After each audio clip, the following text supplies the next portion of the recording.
For the repair of the Samwon SD-72M controllers, the following procedures were necessary: replacement of various electronic components and general cleanup of the units. For testing, we add a 120 volt AC power supply, a potentiometer and a multimeter.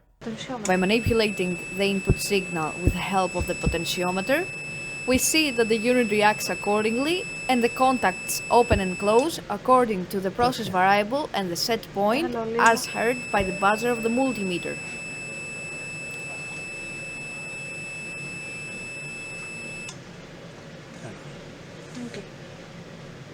The same process is repeated for the second controller.